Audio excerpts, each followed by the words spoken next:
April 1944. The B-24 called Little Joe did not return. For Sergeant Henry H. Allen, Jr., there was no grave, only a thin form marked, "Missing in action." An Army casualty officer stood in Maria Allen's doorway, hat in hand. "We have no confirmation," he said. The room smelled of starch and cooling coffee. Maria folded her son's last letter and slid it back into the drawer. A family remained trapped between hope and mourning, unable to complete either. Sergeant Henry H. Allen, Jr. learned how to keep secrets early, though he never named them that way.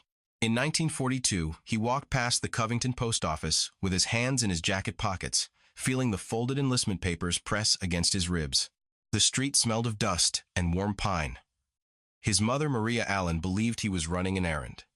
He did not correct her. Telling her would have meant watching her face tighten, would have meant hearing her ask questions he was not prepared to answer. He told himself he would explain later, when it felt safer, when the words would not change the way she looked at him. That evening, he sat at the small table in the kitchen, pretending to read the newspaper, while Maria moved between the stove and the sink. He listened to the scrape of the spoon against the pot and tried to memorize the sound. He noticed how she tied her apron twice, always twice, as if the knot needed confirming. When she asked, "You eating enough these days?" he nodded too quickly. He did not trust his voice to stay even. His decision to enlist was not born from a single moment. It came together slowly, built from smaller choices. Staying quiet when friends talked about leaving town, lingering by the radio when news came on, imagining himself somewhere else, without fully understanding what that meant. He did not frame it as bravery. It felt more like momentum. Once the papers were signed, the rest followed. Training reshaped his days. Hours were counted differently now, broken into drills and brief rests. He discovered he liked the precision of flight routines, the way checklists left little room for hesitation. Each evening before turning in, he pulled out a small notebook and wrote down his flight hours. The pencil was short-sharpened, so often the wood felt soft between his fingers. He wrote carefully numbers, spelled out dates, neat as if clarity on the page could guarantee order elsewhere. The notebook became a ritual. He did it even when exhausted, even when the tent lights flickered and the air smelled of oil and canvas. He told a fellow crewman once, "If I don't write it down, it feels like the day didn't happen." The man laughed not unkindly and said, "You planning to remember every minute?" Allen shrugged. "Just the ones that matter." Mail from home arrived unevenly. Some weeks there was nothing. Other weeks brought letters, folded into themselves, edges, worn from handling. Maria's handwriting slanted slightly to the right, steady but careful.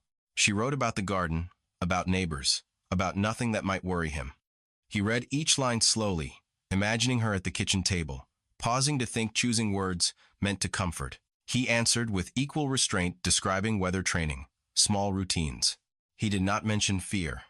He did not mention the moments before sleep when his mind raced ahead of him. One letter written near Christmas he read twice before tucking away. "You'll be home for the holiday," Maria wrote, not as a question, but as a statement.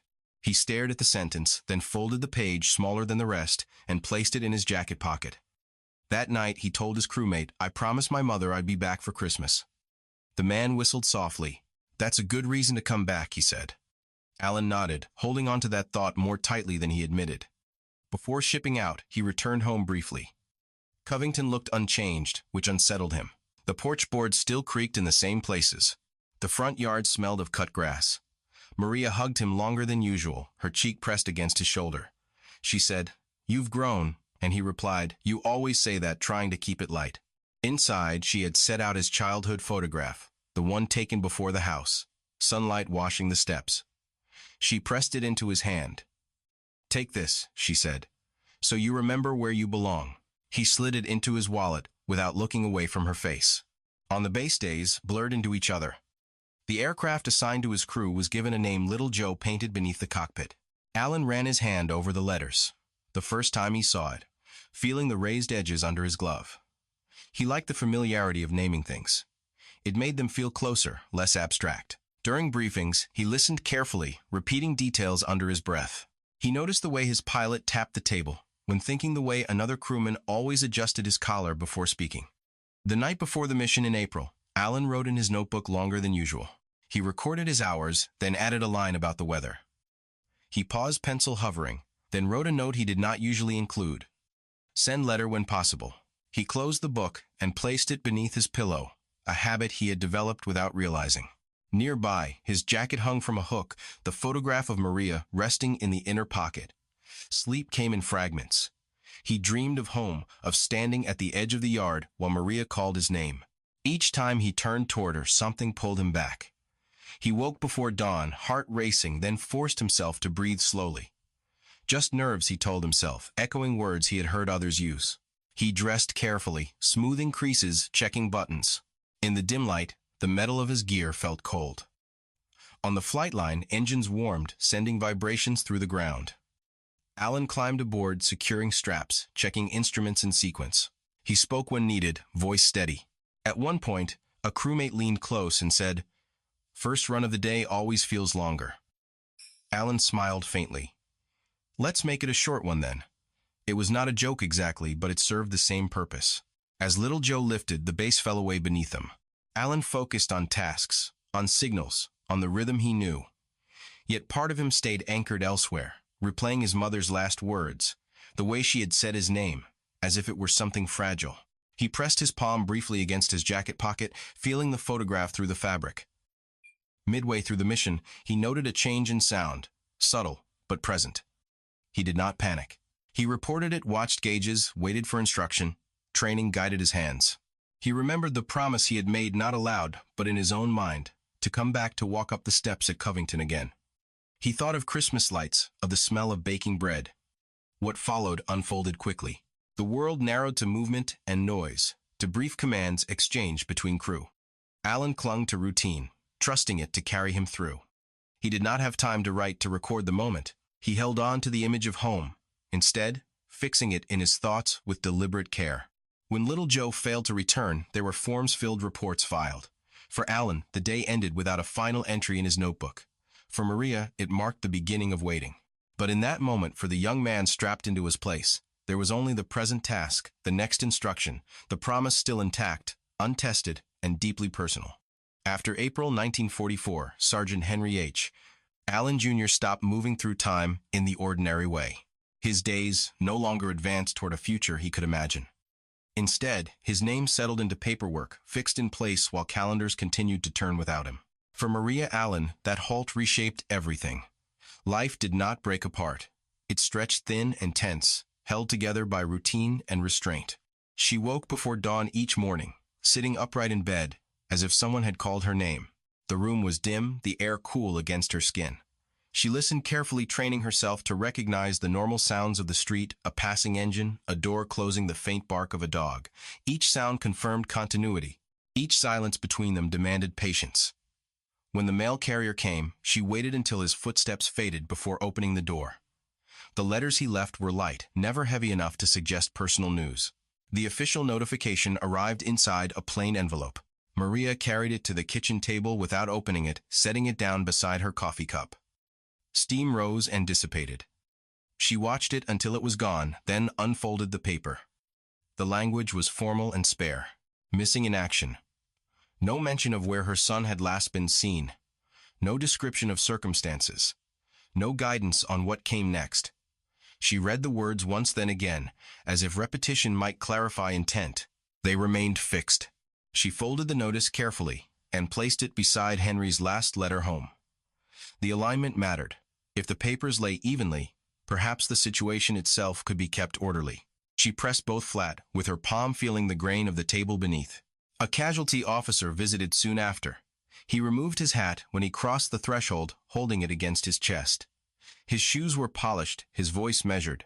"We don't have confirmation," he said. "There's still a possibility."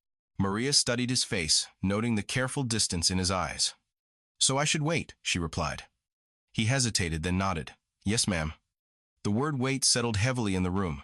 After he left, she closed the door and stood there longer than necessary, hand still on the knob. Waiting became instruction and obligation. Maria adjusted her life accordingly. Henry's bedroom was preserved exactly as he had left it. The bedspread was smooth, each morning corners squared. His shoes stayed beneath the bed, aligned as he preferred. His jacket hung in the closet pockets undisturbed. She resisted the urge to wash it again, afraid the familiar scent would disappear. When she brushed past it, she slowed, sometimes pressing her fingers briefly into the fabric. Behind-the-scenes processes unfolded with less care than Maria imagined. Graves registration personnel reviewed mission reports, compiled under difficult conditions. Coordinates conflicted. Witness accounts lacked precision. Maps were annotated lightly shaded areas indicating possibilities rather than certainties. One such map was eventually sent to Maria. She unfolded it on the kitchen table, anchoring the corners with cups. The markings meant little to her. She traced the outline with her finger, trying to picture Henry within it. She could not. She folded the map again more neatly than before. Correspondence continued for a time. Early letters spoke of ongoing efforts. Later ones shortened their tone, increasingly procedural. No new findings, one read.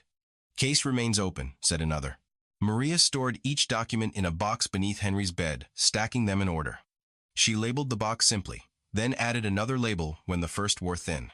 Organization became a way to assert care when control was unavailable. Neighbors offered support in careful phrases. Any word they asked, voices lowered. Maria learned to answer without inviting conclusions. Not yet, she said. She avoided expressions that might suggest either surrender or certainty. Inside, the effort required to maintain that balance exhausted her. As months turned into years, the world shifted around her. The war ended. Bells rang. Flags appeared. Maria watched celebrations from her doorway, hands clasped. Applause echoed down the street, but it did not reach her in the same way. For her, there had been no resolution, only a change in how often people asked questions. In Europe, landscapes altered steadily. Fields were plowed, planted, harvested. Boundaries shifted.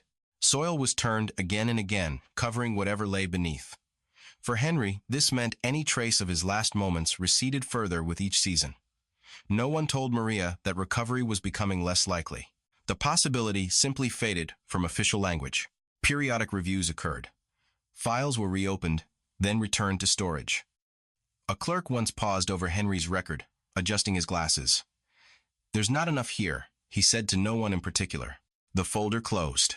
Decisions like this were administrative, but they carried weight beyond their intent.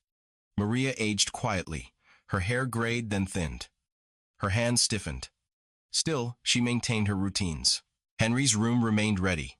She dusted the dresser, weakly lifting objects, rather than moving them. She spoke to Henry aloud, narrating her day. "I'll be in the garden," she said each morning. "Dinner's nearly ready," she said in the evenings. The words gave shape to time.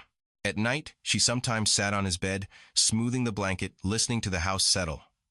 She imagined footsteps on the porch, the rhythm of arrival she remembered. "You're late," she would say softly, then stop, aware of how long she had been repeating the same phrase. By the time Maria reached old age, official correspondence had slowed to almost nothing. The box beneath the bed was full. One afternoon, she removed the map again. The paper cracked faintly along old folds. She traced the shaded area once, then folded it back into place. "I waited," she said, quietly stating what had become the central fact of her life. Henry's name remained on records, technically unresolved. In Maria's home, nothing progressed toward closure. The waiting did not end. It settled into permanence, shaping her remaining years, holding her between belief and acceptance, unable to complete either. For Sergeant Henry H. Allen Jr., change arrived without his knowledge, decades after his last recorded moment. It did not begin with a formal announcement or a ceremony. It began with a memory carried by someone else, preserved unintentionally, waiting for the right question to be asked. In a small town near Wisted, Germany, an elderly man spoke to a researcher from the missing Allied aircrew research team. He had been a child during the war, small enough to hide behind a fence, old enough to remember sound. He described a roar that cut through the sky and then broke apart, followed by a violent impact in a nearby field. "It went straight down," he said, hands moving as if tracing the path. He pointed toward land that had long since been absorbed into routine farming. The researcher listened carefully, not interrupting. Notes were taken by hand, then read back aloud. Dates were checked. Aircraft type. Direction of travel. The witness nodded at specific details, correcting others. What he described matched the flight path of little Joe closely enough to matter. For Allen, this was the first narrowing of possibility since 1944. For Maria, long gone by then, it came too late. But for the record of his life, it was the first time geography returned. The field in question was unremarkable. Corn grew there in even rows, the soil dark and dense. Tractors moved across it season after season, never stopping long enough to question what lay beneath. The MACRT team walked its perimeter slowly, measuring distance by steps and landmarks rather than instruments at first. One of them knelt, running gloved fingers through the dirt. "This ground's been turned a lot," he said, "but not deep enough to erase everything." Photographs were taken. Old aerial images were pulled from archives and layered digitally over modern maps. The alignment was imperfect, but it was close enough to warrant escalation. The information was forwarded to the Defense POW, MIA accounting agency. An investigator reviewed the materials, pausing over the witness statement. He tapped the page once, then said, "This is workable." It was not enthusiasm. It was permission. Allen's name, dormant for years, was entered into a new phase. Files were reopened. Mission reports were re-examined. The designation Little Joe was cross-referenced with lost records. Each step reintroduced Allen into active consideration, transforming him from a static entry into a subject of renewed attention. The first site visit by DPAA personnel was quiet and methodical. They stood at the edge of the field early in the morning, the air cool and damp. Corn leaves rustled in the breeze. One investigator adjusted his boots, looking out across the rows. "If it's here," he said, "it's deep." Another replied, "Then we'll go down." Ground-penetrating radar was brought in. The machine moved slowly, its hum steady and repetitive. Lines appeared on the screen, layers of earth rendered into patterns. Most were unremarkable. Then one section shifted. The operator paused.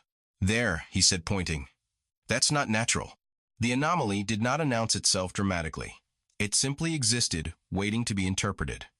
For Allen, the implication was immediate.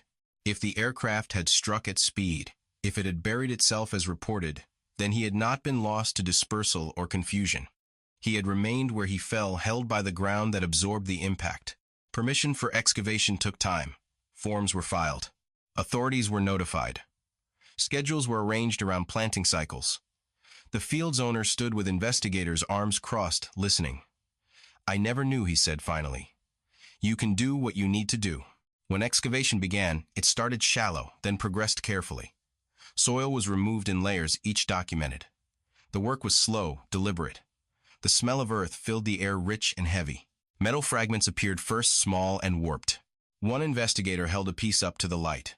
"Aircraft aluminum," he said, "consistent with a B-24. As digging continued, larger fragments emerged. Structural elements twisted and compressed.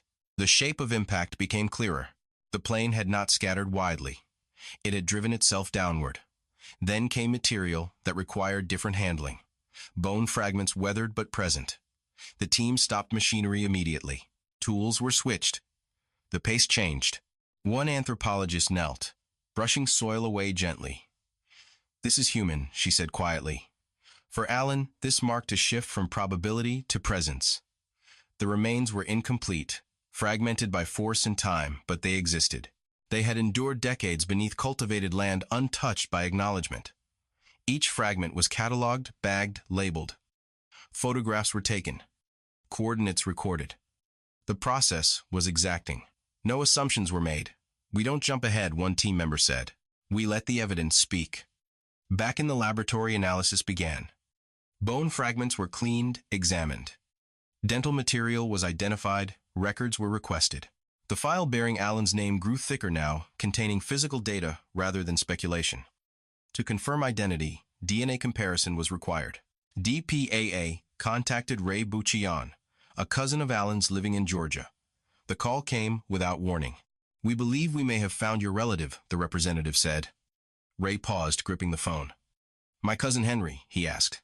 "Yes," came the reply. "We'd like your help." Ray agreed without hesitation. He provided a sample following instructions carefully. The process was simple on the surface, but its significance weighed heavily. He had been a child when Allen disappeared, old enough to remember the tone of the house afterward. "My aunt never stopped waiting," he said quietly. The mitochondrial DNA analysis took months. Each sequence was compared, checked, verified. When results came back, they aligned. The genetic link was strong. Dental records supported the conclusion. There was no contradiction. An internal meeting was held. Findings were reviewed. One analyst summarized. All indicators point to Sergeant Henry H. Allen, Jr. No one spoke immediately. Then the lead investigator nodded.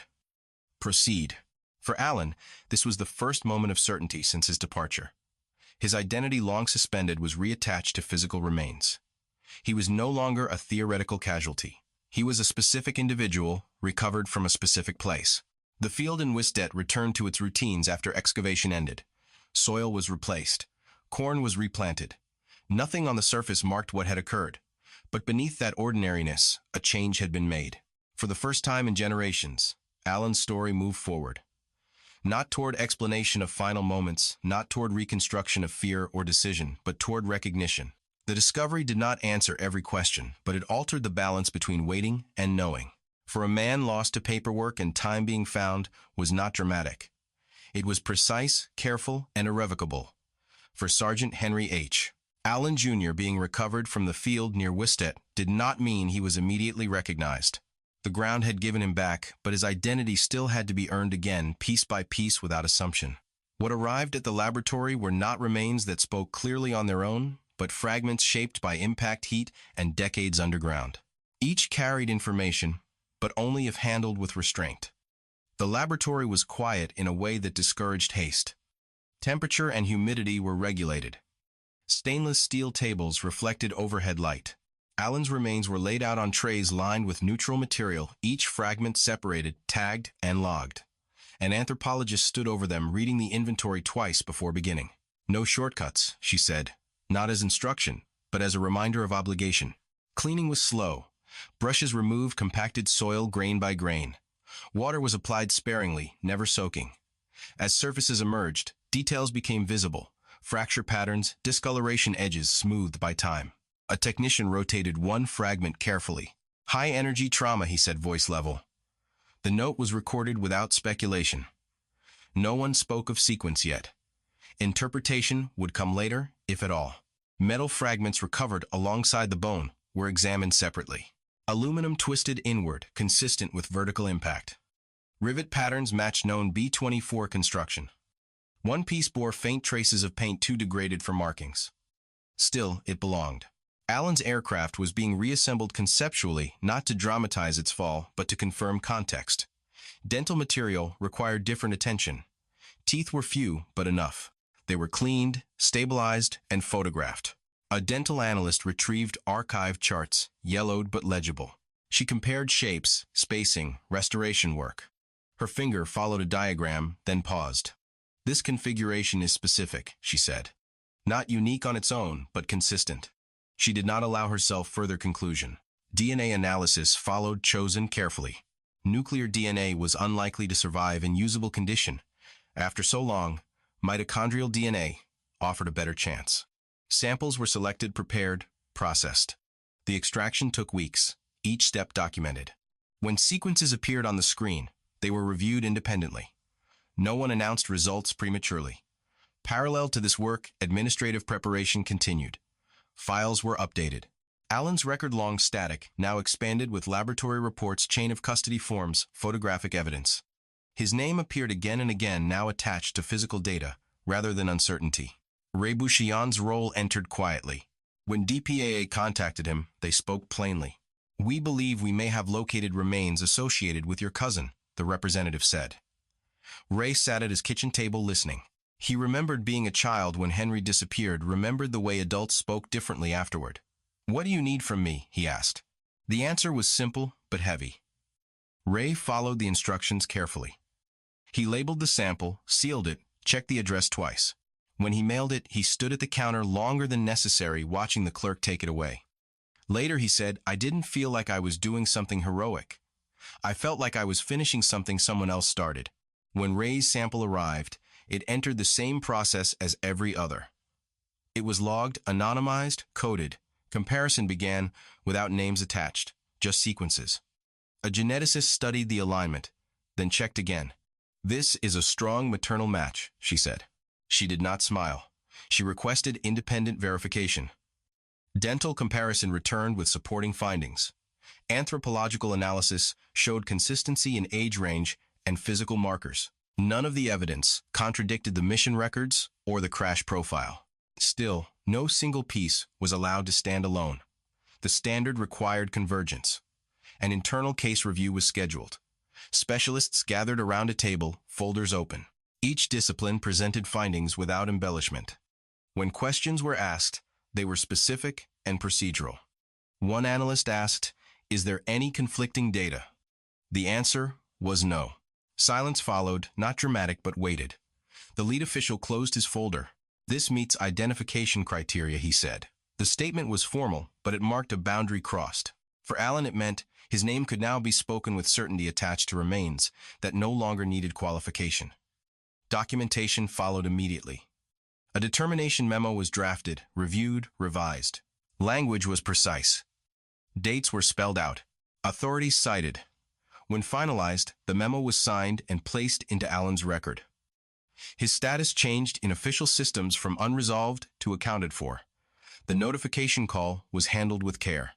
A DPAA representative dialed Ray Bouchillon directly.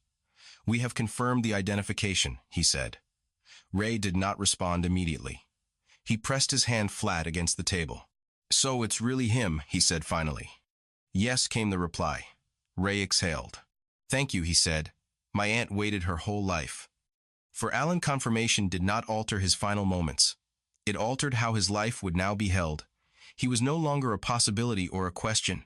He was an individual whose remains had been named and would be returned. Preparation for transfer followed protocol. His remains were placed into a container lined carefully, each fragment secured.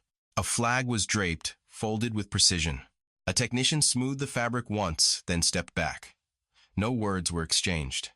In Georgia, arrangements were made quietly. Family members were notified, some by phone, some by letter. Reactions varied, but the message was consistent. Allen was coming home. The forensic work concluded without ceremony. Trays were cleaned. Lights dimmed. The laboratory resumed routine cases. Yet Allen's file remained complete now in a way it had not been for decades. Science did not recreate his final fear or his last thoughts. It did something narrower and more demanding. It replaced uncertainty with evidence. For a man lost to time and soil, that distinction mattered. His identity, once suspended, was restored through patience, discipline, and refusal to assume. The confirmation came on a day that did not announce itself as important. Paperwork moved through offices, phones rang, and were answered. Yet for Sergeant Henry H. Allen Jr., this was the day his status changed in a way that could not be revised again. On the 20th of June 2024, the determination memo was finalized. His name appeared at the top, spelled carefully, followed by language that carried no emotion and all the weight of conclusion. A representative from DPAA made the call to the family. Ray Bouchillon answered from his kitchen, the hum of a refrigerator behind him. "This is the Defense POW MIA Accounting Agency," the voice said. Ray sat down without thinking. "We have confirmed the identification of Sergeant Henry H. Allen Jr." There was a pause. Ray cleared his throat. "My cousin," he said. "Yes," came the reply. "He will be returned home." For Ray, the words landed unevenly. Relief did not arrive cleanly. It tangled with grief, borrowed from someone else, someone who had waited longer. Maria Allen was not there to receive the call. She had died decades earlier, carrying the question with her.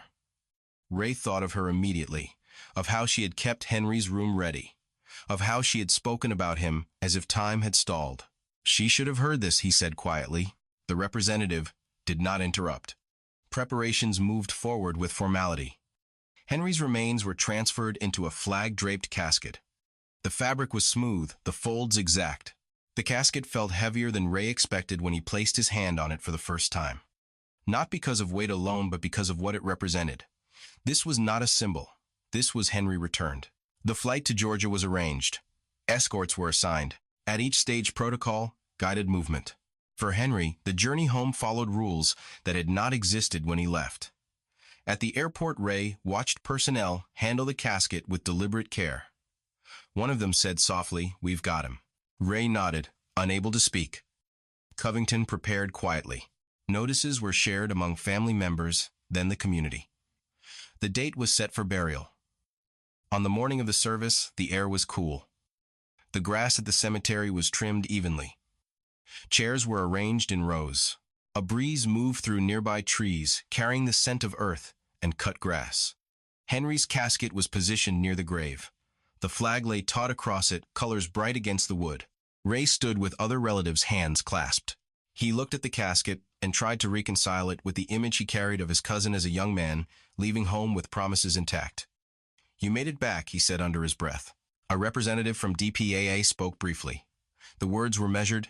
"After many years," he said, "Sergeant Henry H. Allen, Jr. has been accounted for." He did not elaborate. He did not speculate. He did not attempt to fill gaps that could not be filled. The restraint mattered. As the service continued, Ray's attention drifted to details.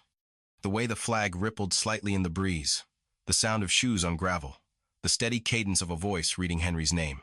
These sensations anchored the moment, preventing it from dissolving into abstraction. This was happening now, not then.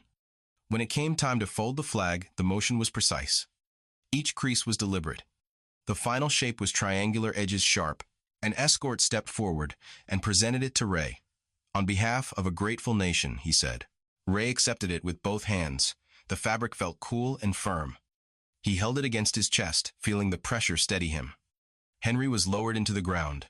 The sound of earth followed, muted but unmistakable. Ray closed his eyes briefly. He did not imagine Henry's final moments. He did not try to reconstruct fear or decision. Instead, he focused on what was in front of him, a grave with a name, a place that could be returned to. Afterward, people approached Ray with quiet words. "I'm glad he's home," one said. Ray nodded. "So am I," he replied. The exchange was simple, sufficient. There was no need to explain what had been missing before, or why this mattered so much now. Later, when the crowd thinned, Ray remained by the grave. He placed the folded flag gently on the grass for a moment, then lifted it again. "Your mother waited," he said aloud. The words surprised him, but they felt right. He imagined Maria standing at the edge of the cemetery, hands clasped, watching. He did not believe in signs. He did believe in finishing what could be finished. For Henry, this return did not answer every question. It did not describe the seconds between flight and impact. It did not resolve the fear he may have felt, or the thoughts that crossed his mind. But it restored something essential. His life was no longer summarized by a single line of text. It was acknowledged in full, with a beginning, an end, and a place in between. As the day ended, Ray walked away from the grave slowly.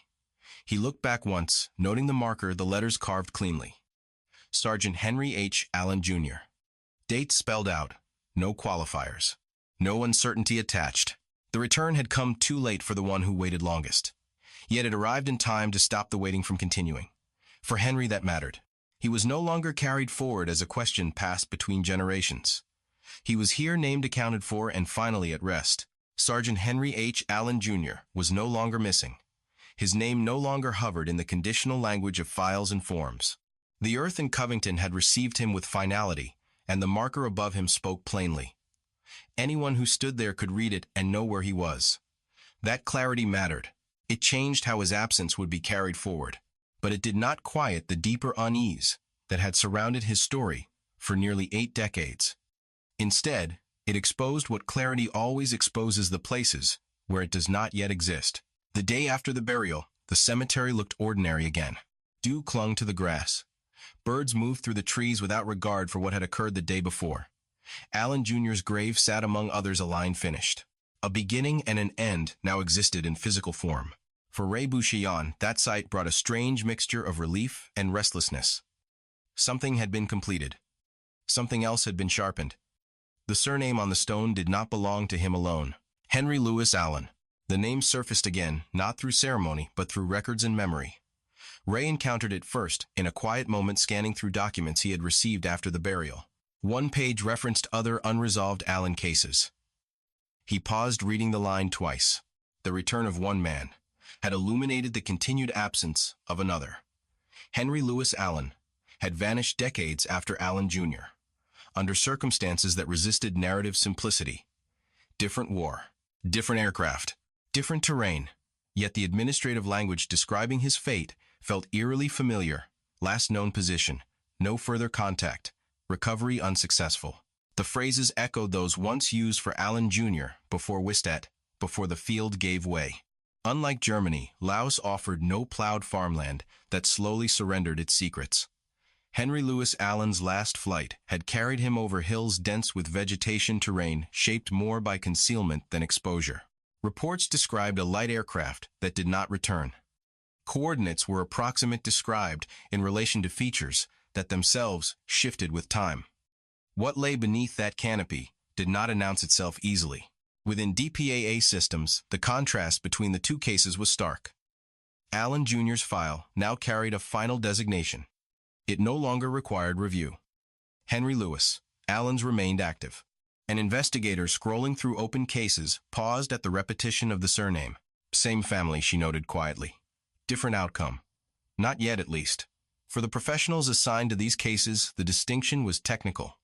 Separate reference numbers, separate theaters, separate evidentiary challenges. But for families, the experience of waiting did not subdivide so neatly. Silence felt the same, ambiguity felt the same. Time behaved the same way, stretching, until it became something one learned to live inside. Ray thought often of Maria Allen after the burial. He imagined her, in the house she had kept unchanged, speaking into rooms that never answered.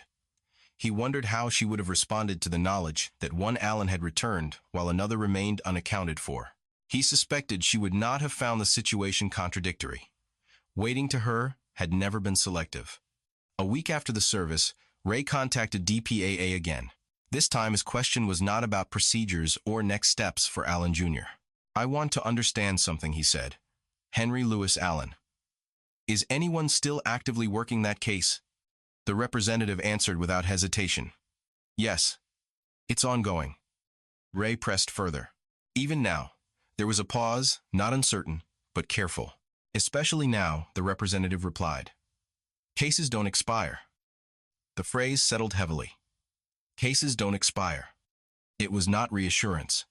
It was a statement of responsibility. Henry Louis Allen's file reflected that burden. Reports detailed recovery attempts, complicated by terrain and politics. Witness accounts emerged years apart, some credible, others less so. Objects associated with his disappearance were reported found, then lost to verification. Each fragment added texture, but not resolution. The work continued in increments, too small to feel like progress to those waiting. An investigator assigned to Southeast Asia cases reviewed his file late one evening. The office was nearly empty, lights humming overhead. She read through the timeline again, stopping at the final confirmed transmission. She imagined the conditions under which it had been sent, then pushed the thought away. "Stick to the facts," she told herself. She closed the file gently, not as an ending, but as a pause. At DPAA headquarters, the wall of names still unaccounted for remained unchanged.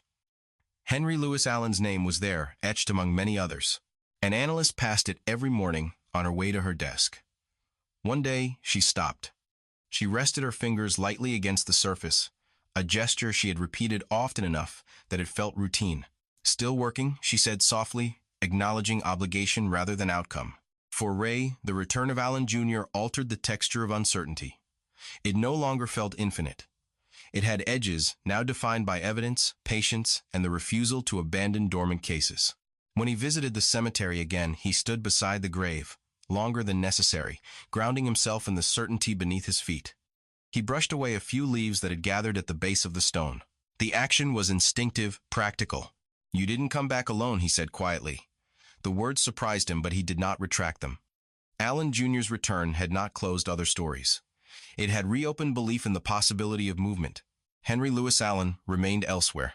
His story had not entered forensic reconstruction. It lived instead in maps, witness statements, and ongoing review. Analysts refined terrain models. Field teams considered access routes, once deemed impossible. Testimonies were weighed again, not because they promised answers, but because time sometimes clarifies what urgency obscures. For families connected to unresolved cases, this mattered deeply. Not because it promised closure, but because it confirmed persistence. The distinction between a closed file and an active one was not symbolic. It was operational. And operations continued. Ray kept the folded flag from Allen Jr.'s burial on a shelf in his home. The fabric remained crisp, the triangle precise. Sometimes he stood before it and thought of Maria Allen, of how she had waited without knowing whether waiting would ever yield something tangible. He imagined telling her that her son had finally come home and that another Allen was still being sought. He suspected her answer would have been simple. "Then you keep waiting." That thought followed him back to the cemetery one final time. Evening settled across Covington. The stone caught the last light letters, briefly illuminated before dimming. Ray placed his hand against the cool surface and stayed there, breathing steadily. Beneath his hand lay one answer. Beyond it lay another question, still active, still unanswered. The story did not end at the grave. It narrowed there, gained definition, but it did not close. What remained was not abstraction or metaphor. It was a name still listed, a file still open, a commitment still in force.